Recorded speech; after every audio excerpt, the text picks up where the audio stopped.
This wasn't supposed to happen, and it's not gotten a lot easier, I know, for a lot of us. I think more than anything else, today for me is a tribute to decency.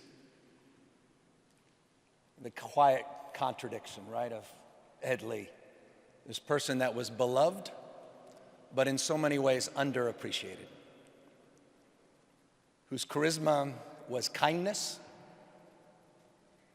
whose personal cause was ubiquitous, but his disagreements were never present. Someone who served an extraordinary life in public service, but never sought the public spotlight.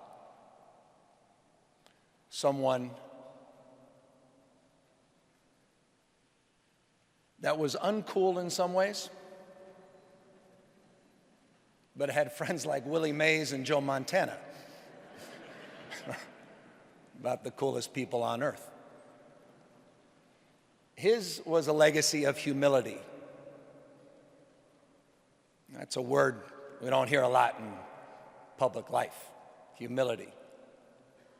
You know, I was thinking when Senator Feinstein was talking about that resume, I was thinking about purchasing and human rights and everything he did, Department of Public Works and city administrator. And I wonder how much of that he chose versus all those positions choosing him. It's like the mayor's office.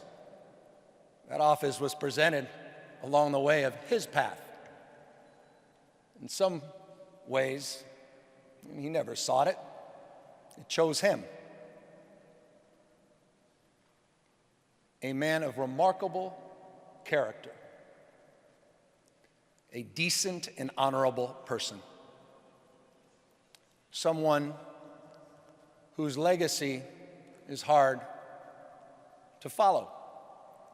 We live in a time of growing narcissism, a time of sort of rank polarization,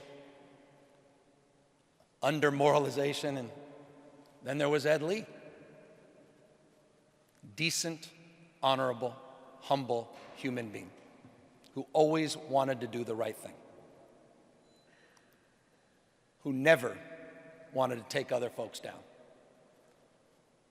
I think if there's any legacy of Ed, it's a reminder that life is short, and our wisdom is way too limited to win fleeting victories at other people's expenses. Ed's life was about triumphing together. You know, San Francisco today, our values will never be America's tomorrow until we come to grips, as the senator said, with our yesterdays. It's just interesting to me that Ed was born on May 5th, 1952, almost 70 years to the day that the Chinese Exclusion Act was signed, May 6th, 1882. What an extraordinary journey this city has been on. It's absolutely right. What pride, almost 7 years ago when we were standing quite literally right here. What pride we all felt, but what pride the Chinese community, the Asian community must have felt at that moment. After that history and all that hostility and all that negativity, here it was, the first Chinese American mayor. The xenophobia in the 1870s, the nativism, the racism, that guy Dennis Kearney, the Working Man's Party that began and ended every speech by saying, whatever else we do, the Chinese must go. All that a distant memory at that moment. It's a tale of resistance and resilience, and it's part of the great narrative that is San Francisco. Ed Lee was my friend. Ed Lee cared deeply about everybody in this room. Ed Lee will be missed. And I hope, for the sake of all of us, that his legacy lives inside of us. And that we stop to just consider that life is not a game. You know, it's not about being cold or calculated. It's about something so much more ennobling. And I hope we can just take the edge off a little bit, not just in this city, but this state, and maybe more broadly the nation. Try to consider folks, you know, that are trying to do the right thing. That wake up every day just trying to add a little value. Not impugn their integrity, and not try to take them down. Try to help lift them up. That's Ed's legacy. Anita, I'm so sorry. I miss him. I know this is heartbreaking. Your kids and entire family, thank you guys for being here, from the bottom of my heart. To the staff whose heart is broken,